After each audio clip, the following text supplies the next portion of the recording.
नमस्कार दोस्तों, मैं निपुण आलमबाइन डायलॉग मंच में आप सबका स्वागत करता हूं। और दोस्तों, जैसा कि आप जानते हैं, डायलॉग मंच का मोटिव है एक इंफॉर्मेशन जानकारी आपको उपलब्ध कराना और साथ ही मोटिवेशन और कुछ स्ट्रेटेजिक टॉक करना। तो दोस्तों, आज उसी श्रृंखला में आज हमारे साथ जुड़े हैं डॉक्टर संजय सिंह जी। डॉक्टर संजय सिंह जी वर्तमान में अगर हम बात करें तो जनरल मैनेजर के पद पर कार्यरत हैं छत्तीसगढ़ टूरिज्म बोर्ड के अंदर। तो सर, आपका बहुत बहुत स्वागत डायलॉग मंच के अंदर। Thank you. और सर, आपका बहुत बहुत आभार डायलॉग मंच के लिए समय निकालने के लिए और सभी युवाओं के लिए एक अच्छी इंफॉर्मेशन टूरिज्म को लेकर हमारे साथ बात करने के लिए। Kind of you. सर, मैं थोड़ा सा आपके बारे में ही जानकारी लेना चाहूंगा कि आप कब से इस सेवा में हैं और कितने समय का आपका अनुभव हो गया। कुछ अपने बारे में सर बताइए, ताकि जो हमारे एक्सपीरियंस हैं उनको आपके एक्सपीरियंस से कुछ लाभ मिल सके sir. I joined tourism 14th April 1986. That is almost 36 years now. I'm due to retire in June. So I'll be completing my 62 years in June this year. I'm working there as general manager, tourism board. जी जी। तो थोड़ा सा tourism पर हम चर्चा करते हैं sir, क्योंकि India के बारे में, भारत के बारे में, और थोड़ा सा छत्तीसगढ़ झारखंड जैसे सभी के बारे में सर। सर, टूरिज्म को लेकर बात की जाए तो डेवलपमेंट में आप कैसे देखते हैं कि जब हम अपने भारत के पूरे विकास की बात करते हैं, डेवलपमेंट की बात करते हैं, तो उस डेवलपमेंट में टूरिज्म का किस प्रकार से आप रोल देखते हैं और वो कितना अपना पार्टीशन कह लीजिए, योगदान कह लीजिए, या हमारे डेवलपमेंट में कंट्रीब्यूशन कितना रहता है सर टूरिज्म का? इस बारे में आप क्या बोलेंगे सर? मेरा ये कहना है कि tourism is a big game changer अगर उसको सही यूटिलाइज किया जाए तो। बिकॉज जो दूसरी कंट्रीज हैं who got independence around India in 1947, South Asian countries को अगर आप देखें, yes, they have gone ahead. So if you see a small island like Singapore, it's about 27 square kilometers. और हमारा तो देश इतना बड़ा है, but if you compare the facilities and development taking in that 27 square kilometers, are the world leaders. So there is no comparison. Just because that जो development होना चाहिए था हमारे सेंट्रल इंडिया, या जो आप ट्राइबल बेल्ट की बात कर रहे हैं, या एज अ होल कंट्री की बात कर रहे हैं, वो डेवलपमेंट हुआ नहीं जी। तो सर, हम अगर इसकी बात करें कि डेवलपमेंट में हुआ नहीं तो क्या चैलेंजेस हमारे सामने रहे या कहीं कुछ वीकनेस रहे? आपको सर क्या लगता है कि कहाँ पर काम और ज्यादा करना चाहिए था, या कुछ हमारे एक डेवलपिंग कंट्री होने के नाते, क्योंकि सिंगापुर की अगर हम बात करते हैं तो सिंगापुर की तो ग्रोथ रेट भी बहुत अच्छी है और बहुत एक डेवलप कंट्री में आता है, काफी रिच कंट्री है, लेकिन भारत अभी एक ट्रांजिशन फेज में कहा जाता है। तो ऐसे में क्या हमारे सामने चैलेंजेस रहे या क्या हमारी वीकनेस रह गई जो हम इस पर ज्यादा फोकस नहीं कर पाए? देखिए, अगर आप ये समझे कि हमारा जो कंट्री था when we got independence in 1947, हमारा बेसिक इंफ्रास्ट्रक्चर भी हम टूरिज्म के लिहाज से बात करते हैं, ट्रांसपोर्टेशन तो छोड़ दीजिए, लेकिन अगर वी कंसिडर रोड्स पे हमने एम्फेसिस नहीं दिया। अगर आप इन कंट्रीज में, सिंगापुर में कुछ है नहीं, if you go there there is nothing. मतलब जो हमारे पास है वो सिंगापुर ने रोड्स पे एम्फेसिस दिया जी। तो हमारा जो मूवमेंट है, actually Indians are very scared of the roads which we have in this country. तो अगर हमारी रोड्स बहुत, क्योंकि आज की डेट में अगर आप देखें, even states like Chhattisgarh, Jharkhand, and you can go to Telangana areas, अब रोड्स में बड़ा इंप्रूवमेंट किया है। तो when you talked about Bastar area, जो हमारा बहुत ही रिमोट एरिया है, वहां पे हमारी रोड्स अब बहुत अच्छी हो गई हैं। That's why tourism is taking ahead. जो अगर 50-60 साल पहले, 70 साल पहले अगर हमने इस पे एम्फेसिस दिया होता, और वर्ल्ड क्लास फैसिलिटीज हम लोग क्रिएट नहीं करते। हमारे यहाँ बस्तर में चित्रकूट वाटरफॉल है, to give you an example, वो इंडिया का नियाग्रा कहलाता है। वो that's the biggest fall we have in this country. जो उसकी सराउंडिंग, उसका जो यूनिकनेस है, इंद्रावती रिवर पे है, वो it is out of this world. लेकिन हमने वो वर्ल्ड क्लास फैसिलिटीज क्रिएट नहीं करी जो कि कनाडा में नियाग्रा फॉल्स पे हैं, या सिंगापुर फैसिलिटीज क्रिएट की गई हैं। That is why we are lacking. जी जी, यानी कि हम बेसिक इंफ्रास्ट्रक्चर पर स्टार्टिंग में ज्यादा ध्यान नहीं दे पाए, तो उस वजह से थोड़ा सा टूरिज्म में लैग कर गए। अभी हम लोग थोड़ा हम सा पीछे, ध्यान दे रहे हैं। जी, अभी ध्यान दे मेरा रहे हैं कहना है तो। जी now things are changing. Past 10 years, जी things have taken, but still professionally we are not working because okay one example कि हमारे जितने टूरिज्म बोर्ड्स हैं या कॉर्पोरेशन है कंट्री के अंदर, जी even government of India tourism department हो, it is not manned by professional people. जी, That's the biggest reason. यानी कि थोड़ा सा प्रोफेशनलिज्म। सिंगापुर का एग्जाम्पल, जी यस, सिंगापुर या कोरिया चले जाइए, आप थाईलैंड चले जाइए, आप वियतनाम चले जाइए, all these small countries I'm talking about. I'm not talking about Great Britain या और बड़े अमेरिकन, उनकी बात मैं नहीं कर रहा हूँ. I'm talking about these small South Asian countries जो हमारे साथ में they got independent या उस समय डेवलप करना शुरू किए थे, and they are far ahead from us. बिल्कुल बिल्कुल बिल्कुल, राइट सर। तो प्रोफेशनलिज्म की एक कमी रही, उसको हमने देखा गया। सर एक बात जी कही जी, जाती है कि इंडिया के बारे में कल्चर बड़ा रिच है इंडिया का। और हम एक बात करें कि आध्यात्मिकता स्पिरिचुअलिटी की बात करें, योगा की बात करें, जैसे हम लोग इंटरनेशनल योगा डे भी सेलिब्रेट करते हैं, तो सर आपको ये लगता है कि क्या कल्चर टूरिज्म इंडिया के अंदर एक अच्छा ऑप्शन हो सकता है जिसको हम बढ़ा सकते हैं अपनी कल्चर को दुनिया के सामने रखकर? मेरा ये मानना है कि कल्चर हमारा इंडिया का हमेशा से बहुत स्ट्रॉन्ग पॉइंट था, लेकिन इसको लोगों ने अनप्रोफेशनल वे में देखा इसको. मतलब if you go to Tirupati, you go to Vaishno Devi, ये दो कुछ बड़े श्राइन्स, वहाँ पे टूरिज्म अपने आप बहुत ज्यादा मात्रा में आता है, मतलब ट्रैफिक इज इनॉर्मस. लेकिन हमने इन जगहों पे भी फैसिलिटीज बहुत लेट स्टार्ट की डेवलप करना. जो इंडियंस के लिए ही डोमेस्टिक टूरिज्म ही इतना ज्यादा है कंट्री के अंदर कि हम उसी में प्रोग्रेस कर जाते. हमने एम्फेसिस किस में दिया? हमने फॉरेन ट्रैफिक में दिया. और फॉरेन ट्रैफिक के लिए हमें वो they are basically into arts. वो जैसे कि हमारे अगर खजुराहो के टेम्पल्स हैं, उनपे आर्किटेक्चर पे जाते हैं हम लोग, they give more emphasis on that. But अगर हम कल्चरल टूरिज्म को प्रमोट करते हैं इस कंट्री में, तो हमारा ये टूरिज्म आज भी it can go 10 times ahead. Okay, जी सर। यानी कि एक बड़ा अच्छा पॉइंट आपने दिया कि हमको फॉरेन का भी जरूरत नहीं था, हमारा डोमेस्टिक टूरिज्म भी इतना अच्छा हो जाता, क्योंकि हम लोग धार्मिक प्रवृत्ति के लोग भी होते हैं, तो अपनी जो रिलीजियस एक्टिविटीज के लिए भी, रिलीजियस प्रैक्टिस के लिए भी, चाहे वो बद्रीनाथ हो, केदारनाथ हो, वैष्णो देवी हो, तिरुपति हो, रामेश्वरम हो, सब जगह हम लोग विजिट करें, पुरी की बात करें, उधर हम लोग सारनाथ की बात करें, तो सब जगह हम लोग विजिट करें, तो वो काफी अच्छा, ये बड़ा अच्छा पॉइंट आपने, डोमेस्टिक टूरिज्म भी अच्छा हो जाता। सर एक थोड़ा सा 90%, जी मेरा ये कहना था 90% of the people are religious. इस जी पे अगर हम फोकस कर टूरिज्म पॉइंट ऑफ व्यू से, जी मतलब टूरिज्म के लिहाज को हम ले आते हैं, because everybody is not interested in visiting a shrine. जी लेकिन हम टूरिज्म के लिहाज से उसको हम डेवलप करते हैं, जैसे रोपवेज है, उसमें एक्टिविटीज हम अगर एड अप करते हैं, हमारी मैक्सिमम श्राइन जो होती है ऊपर होती है, हाइट पे होती है. बिल्कुल टेक फॉर एग्जांपल लद्दाख को हम लोग ने पिछले 2-3 सालों से ओपन किया हुआ है. इतना बिल्कुल ट्रैफिक जा रहा है, इमेजिन भी नहीं कर सकते. बिल्कुल बिल्कुल, ये तो एक अच्छा खासा पूरा प्राकृतिक रूप से भी, उधर भी थोड़ा सा कल्चर एक्टिविटीज भी, बुद्धिज्म को देखने के लिए काफी लोग जाते हैं। अभी सर मैं एक मुझे बात याद आई अभी बुद्धिज्म के ऊपर ही, मैं अभी गया विजिट करने गया था, तो वहां मैंने देखा कि काफी कंट्रीज, जापान है या सिंगापुर है, जितने भी आपके जो, जहाँ पर बौद्ध धर्म को, जो बौद्ध रिलीजन जिसका बहुत ज्यादा प्रचार प्रसार वहां पर है, तो उन कंट्रीज के अच्छे अच्छे वहां पर होटल बने हुए हैं उन लोगों के, और वहाँ बहुत अच्छी फैसिलिटीज, बोध गया में, राजगीर में, काफी अच्छा। तो एक बुद्ध टूरिज्म यानी कि बौद्ध सभ्यता के साथ में जोड़ने का प्रयास वहां पे देखा मैंने, तो वो बात बड़ी अच्छी बात आपने बोली, बाहर के लोग भी और religious.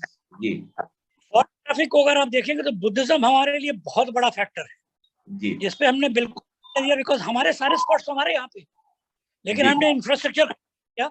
Even we get funds from these Buddhist countries.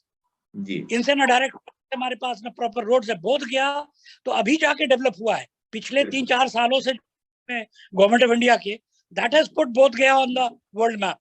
जी जी जी, बल्कि अब तो जैसे रामायण सर्किट वगैरह ये सब योजनाएं इसी चीज से जोड़ने का अब हो प्रयास। रही जी अब हो है, रहा है, बिल्कुल बिल्कुल। ब्रह्मांड ये सारी चीजें अब डेवलप हो रही. Even state government have taken initiative in developing these. बिल्कुल which बिल्कुल। was lacking. तो सर जैसे टूरिज्म से मान लीजिए गवर्नमेंट को बेनिफिट होता है, ये तो दोनों ही गवर्नमेंट को बेनिफिट होता होगा, स्टेट एंड सेंटर दोनों को ही अच्छा खासा अर्निंग होता होगा टूरिज्म से तो। Win-win situation for everybody. If ji you are developing parks, people are coming from all over the world. If you are developing a tourist center, because आपको ये जान के आश्चर्य होगा, हमारे इस कंट्री में वाराणसी एक बहुत बड़ा रिलीजियस प्लेस है, जी और यहाँ पे जो रूम नाइट्स है, वी कैलकुलेट कि एक टूरिस्ट प्लेस की इंपॉर्टेंस कितने दिन वहां पे स्टे का है। तो फॉरेनर्स का जो स्टे है, आप विश्वास नहीं करेंगे, there are 7 room nights maximum in this country is Varanasi.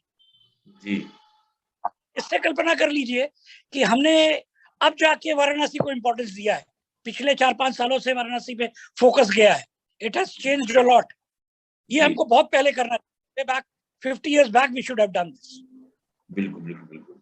Varanasi में सर एक मोहल्ला 80 है, काफी जो फॉरेन के लोग हैं मोहल्ला 80 को काफी लाइक करते हैं, वहां पर ठहरना रुकना काफी पसंद करते हैं। Although there are hotels there, but development अभी जो हुआ है, बिल्कुल बिल्कुल। मतलब people think that Vatican से पुराना शहर वाराणसी कैसे हो सकता है? So that's why we get so much of traffic in India. जी जी जी बिल्कुल बिल्कुल सही बात है सर। तो ये थोड़ा सा इन चीजों को ध्यान पहले से देते तो आज हम काफी अच्छा टूरिज्म से अर्निंग कर रहे होते और काफी ज्यादा हमने गेन कर लिया होता। सर एक और कई बार एक प्रश्न उठता है जो अक्सर सभी लोग पूछते भी हैं, ट्राइब्स टूरिज्म को लेकर सर, जैसे हम लोग बात करें छत्तीसगढ़ की बात करें, झारखंड की बात करें, और भी काफी बड़े एरिया में ट्राइब्स टूरिज्म को लेकर भी, तो सर ट्राइब टूरिज्म को लेकर भी गवर्नमेंट कुछ काम करती है या इसके अभी कुछ अभी चल रहा है कुछ बातें? ट्राइब्स टूरिज्म के ऊपर गवर्नमेंट ऑफ इंडिया बहुत पहले से काम कर रही है, and there are many travel agents also.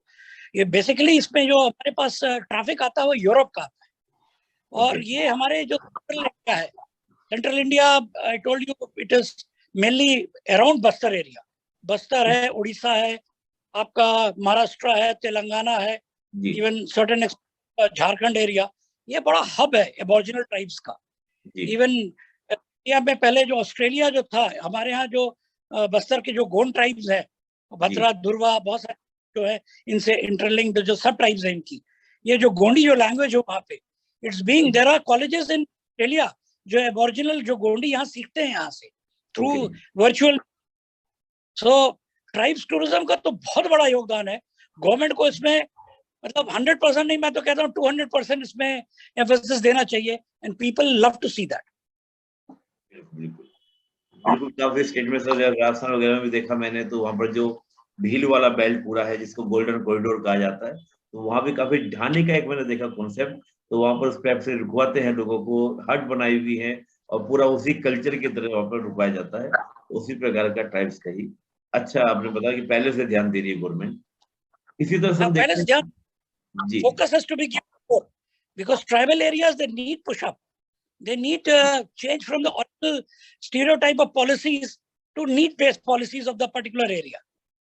जी जी जी सर एक बात और कई बार सभी के मन में रहता है कि भाई जैसे हम लोग बात करें रोजगार के बारे में, इतना ज्यादा कि हम जो मानते हैं कि टूरिज्म में किस प्रकार से रोजगार की एक संभावनाएं देखते हैं कि भाई बहुत ज्यादा जब अनएम्प्लॉयमेंट की बात होती है तो रोजगार किस प्रकार युवाओं को एम्प्लॉयमेंट दे सकते हैं। ठीक है गवर्नमेंट तो कर रही है अपना काम, लेकिन क्या युवा एक स्टार्टअप के थ्रू या एक मान लीजिए कि वो एंटरप्रेन्योर बनकर टूरिज्म में किस प्रकार से जा सकता है, या इस प्रकार कुछ कार्य योजना गवर्नमेंट की है जिससे लोग हैं या एक युवा जुड़ सके टूरिज्म से, अपना कोई स्टार्टअप करना चाहे?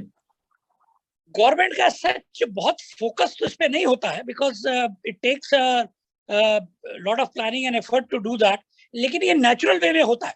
मैं आपको बताऊं, बिकॉज हम जब भी एक्सपोर्ट को डेवलप करते हैं तो सबसे पहले हम लोग क्या देखते हैं, वहां पे ढाबा जाता है, ढाबा के साथ में उस रास्ते में एक मंदिर आ जाता है।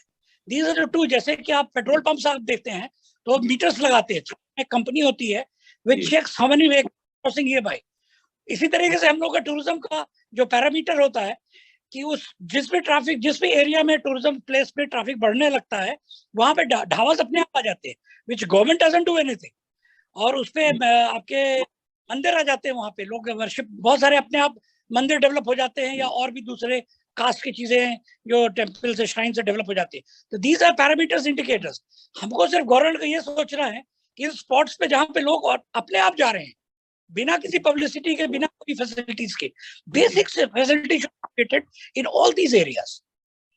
Good roads, good drinking water, a nice place to stay, and at least good toiletries around, because toilets का बहुत महत्व है आज की डेट में. बिल्कुल. Foreigners and Indians, everybody wants a clean toilet.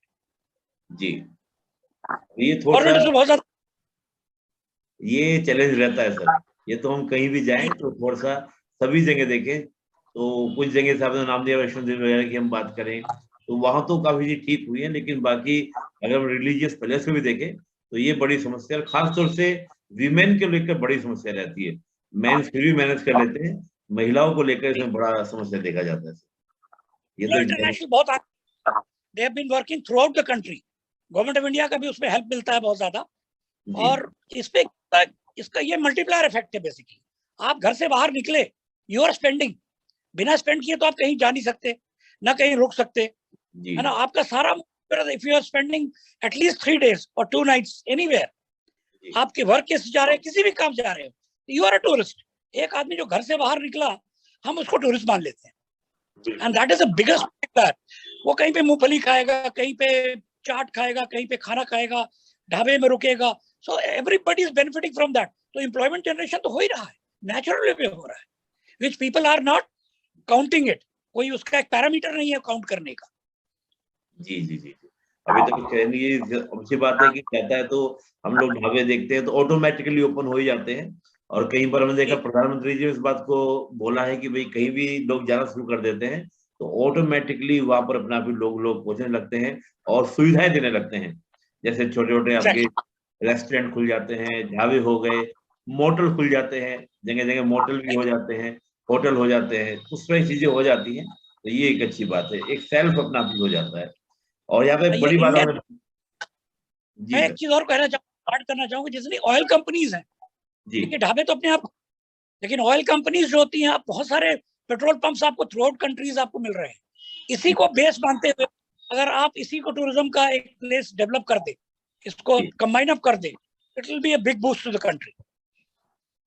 जी, यानी पेट्रोल पंप के साथ ही आप इसको अटैच करें सब चीजों को, तो ये एक बेटर तरीका हो जाएगा. खाने का आपका जो चीजें हैं, बाकी और फैसिलिटीज जो रहती हैं, आपकी ग्रोसरीज हैं, जो भी आइटम ऑल्दो शुरू किया है, but it has not been mapped properly on the highways. जो भी टूरिज्म हाईवेज होते हैं और उस पर डेवलप करें. Some oil companies have come up जो जॉइंट वेंचर करना चाहती हैं, but it is taking time. यानी कि अभी पीपीपी जो मॉडल है वो टूरिज्म में ज्यादा सक्सेस नहीं हो पा रहा है. साहब ये कहना चाह रहे हैं? जी जी जी. हाँ, तो यानी कि पीपीपी पब्लिक प्राइवेट पार्टनरशिप जो मॉडल है, अगर ये आ जाए तो बेटर तरीका होगा टूरिज्म में आगे बढ़ाने का, करने का. सर टूरिज्म को लेकर सर और कुछ आपको लगता है कि ये चीज जो है सभी के लिए बहुत इंपॉर्टेंट है, चाहे गवर्नमेंट हो या हम लोगों के लिए, एक मैसेज आप देना चाहें जो टूरिस्ट बनकर इंडियंस घूमते हैं, जो आपको सुन रहे हैं, अभी देख रहे हैं, तो उनके लिए आप कुछ मैसेज देना चाहें? क्योंकि टूरिस्ट बाहर निकलने के बाद ये समझता है घर में तो, ये इंडिया का एक कल्चर है सर जो देखने को मैंने भी देखा है कि घर में तो साफ सफाई रखेंगे, बाहर निकलते हैं तो कहीं भी कुछ भी डालेंगे. तो उनके लिए सर कुछ मैसेज देना चाहेंगे, क्योंकि आपने तो चीज प्रैक्टिकली और देखी होगी और एक बड़ी समस्या ये रहती है सर. मेरा ये मानना है कि ये जितने बड़े शहर के लोग होते हैं, they are more careless than आपका कहना चाहिए जो एंड ऑफ द जंगल्स में लोग हैं या जो रिमोट एरियाज में ट्राइबल्स हैं. They are very clean people. एक तो क्या ये प्लास्टिक्स और ये पेपर इनका बहुत यूज वो करते नहीं है. That is one thing which is in their favour. Secondly, ये कंट्री बहुत खूबसूरत है साहब. चाहे हिंदुस्तान को आप एज अ होल ले लें या स्टेट वाइज अगर आप ले लें, स्टेट का अपना एक रेसिपी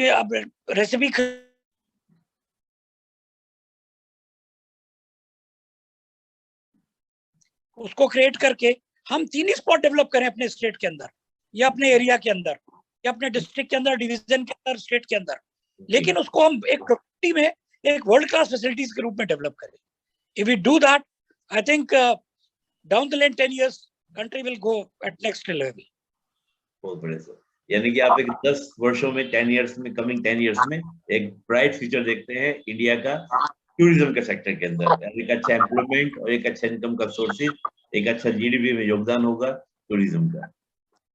जी, और इससे ये आपस में जो भाईचारा है वो वेलबींग है, और आपस में जो कोऑर्डिनेशन कंट्रीज से जो आपका रेपो बनता है, वो टूरिज्म के अलावा और कोई चीज नहीं है जो आपको जोड़ सकती है। बिल्कुल बिल्कुल सही बात है, क्योंकि जो दो सभ्यता कहा भी जाता है कि उसी से हम सीखते भी हैं, कि एक कल्चर के लोग दूसरी कल्चर में जाते हैं तो आपस में आदान प्रदान होता है, और इससे क्या होता है, यूनिटी की जो फीलिंग है, यानी जो वो डाइवर्सिटी में एक जो यूनिटी की बात आती है, तो वो बात यहाँ पे स्टेब्लिश होती है। तो सर आप कुछ और मैसेज देना चाहें सर? और मैं कहूँगा सभी के लिए जो व्यूअर्स आपको देख रहे हैं, उनके लिए कोई मैसेज सर आप अंत में देना चाहें तो? मेरा अपना जो पर्सनल एक्सपीरियंस रहा है, all these 36 years which I have spent in tourism, इससे अच्छा जॉब नहीं हो सकता, इससे अच्छा एंटरप्रेन्योरशिप नहीं हो सकती, इससे अच्छा प्रोफेशन नहीं हो सकता।